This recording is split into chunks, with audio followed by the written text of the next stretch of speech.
Ô Bispo Ivan, o senhor acredita em atos proféticos, como falou aqui, sim, mas ao mesmo tempo, logo no início desse podcast, o senhor começou a criticar as profecias, sim, que há nesse tempo. Sim.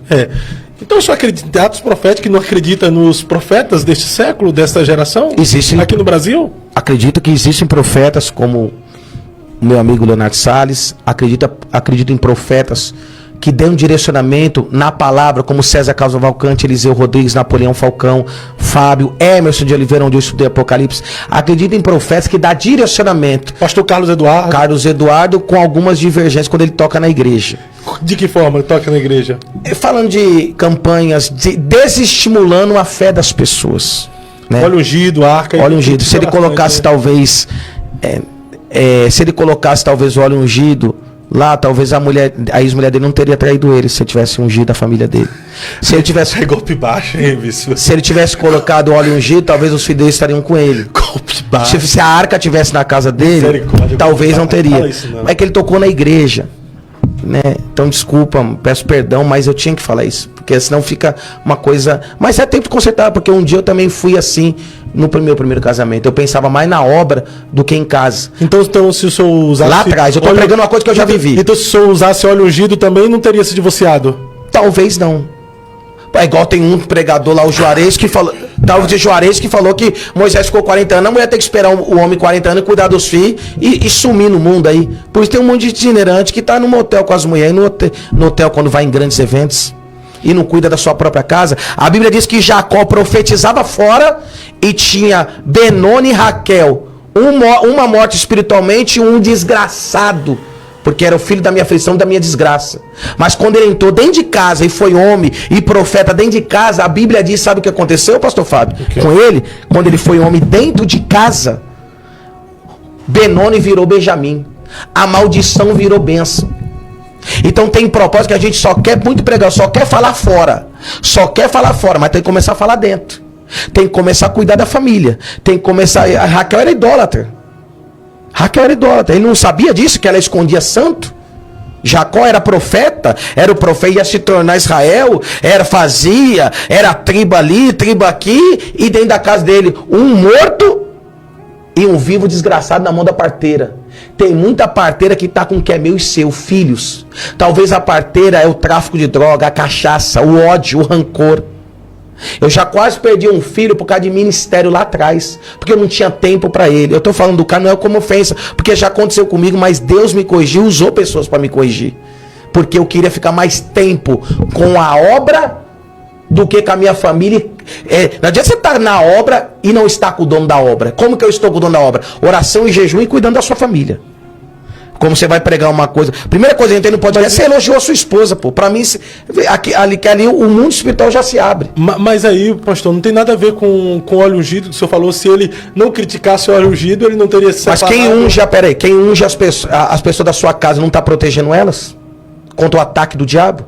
Não está protegendo os filhos contra o zum de pessoas mau caráter que tem no caminho? Ou você acha que o meu filho, o seu filho, não tem pessoas que podem ser usadas pelo diabo? Eu tenho uma passagem de Lucas capítulo 5 e João 21, foram duas pescas. Por que uma rede se rompeu e a outra não? A rede, os peixes, nossa família, tá ali. Por que uma se rompe e a outra não se rompe? Por que uma perde e a outra se perde? Porque a primeira pesca tinha Judas, a segunda não tinha. Enquanto tiver Judas introduzido na nossa família, como amigos, eu perdi o primeiro casamento com amiguinhos dentro de casa, crente. Eu não tô falando uma coisa, não é criticando. A mulher traiu também? E eu também. O senhor também traiu? Lá atrás. Também? No mundo. E depois no evangelho. Eu perdi assim. Ele tá só na obra, só pensa em igreja. Então assim, não é ofensa porque eu tô pregando uma coisa que eu vivi. Então tem como Deus colocou uma grande mulher de Deus no meu caminho. Hoje mas se eu fizesse as mesmas práticas, só obra, só igreja, só esposa deixa pra lá, eu estaria hoje destruído. Então como que eu vou pregar uma coisa que eu não vivo? É que são fatalidades, né? Eu penso que divórcio principalmente para um servo de Deus que conhece a verdade, tem princípio, tem valores, são fatalidades. Unge a sua casa. Quando cospe muito pra cima, cai na sua testa. Tudo que você cospe muito pra cima, isso serve pra mim também, pra você e pro seu amiguinho, pro nosso amiguinho. Cai na testa. Bate em todo mundo. Mas como que ele vai falar de casamento, até na Bíblia, se não tem? Como que o outro vai falar, Deus vai libertar a sua família? Eu ficaria constrangido. Outros, né? Que bebe, que cheira. Aí a vovozinha, ora por mim porque a minha família tá... O meu marido não para de beber e me bate. Será que ele tem moral no céu para orar por alguém assim desse jeito? Ou uma pessoa que é alcoólatra, um pastor, um bispo, o que é o velho da lancha? Tem caras que tem late, tem uns que dá golpe de macumba. Então, se ungir a sua família e proteger ela, a probabilidade do mal, a probabilidade de dar errado é menor, porque você está cuidando dela. O primeiro ministério é dentro de casa, não é fora. Não é você dar conselho para os outros de fora, ser amigo do Fábio, do Ivan, e não ser amigo do seu filho. Ouvir o Eliseu Rodrigues, não ouvir o seu filho. Eu vi histórias que o filho pegou, não, o filho, lá na Plenitude, o filho pegou fila de atendimento com o pai e fez uma oferta de R$10. Que isso, filho? É porque talvez aqui o senhor pode me atender. Isso serviu para mim. Não aconteceu com meu filho, com outro filho, mas hoje foi um tapa na minha cara. Porque 4 anos eu me dedicava à Plenitude e não me dedicava ao meu filho mais velho. O senhor foi bispo lá na Plenitude do Trono de Deus, né? Do Agenor Duque e da bispa Ele é apóstolo Agenor. Agenor. O senhor aprendeu muita coisa lá, né? Principalmente esses atos proféticos, né? Sim, ele foi a pessoa, não foi Samuel Ferreira, Jerônimo Onofre, não foi o José Wellington. Ele que acreditou no meu ministério que eu podia pregar o evangelho. Mas eu vinha de uma teologia base, graças a Deus, tá? Da Paz e Vida. E também da Assembleia de Itaquaquecetuba, e já tinha uma base mesmo sendo membro. Porém, quem acreditou no meu ministério e deu um voto de confiança para mim cuidar de pessoas foi ele. Então eu tenho uma gratidão por essa, mas tudo que é demais em excesso faz mal. Tudo que é demais sobra, amanhã dizia. Sobra. Diz, né? Então assim, tem mesas, eu escrevi que eu vou postar. Porque assim, tem mesas que a gente, que Deus já não está mais. E a gente, tem mesas que Deus levantou faz tempo. E você continua sentado. Tem mesas... Hoje o senhor está pastoreando a própria igreja? Eu tenho uma igreja em Santo Amaro, igreja profética, missão global. Não é apostólica? Não, é igreja profética. Inclusive tem até apóstolos aí, tem um que fica dando golpe da macumba em Marília, Ibirigui, região. Como assim golpe da macumba?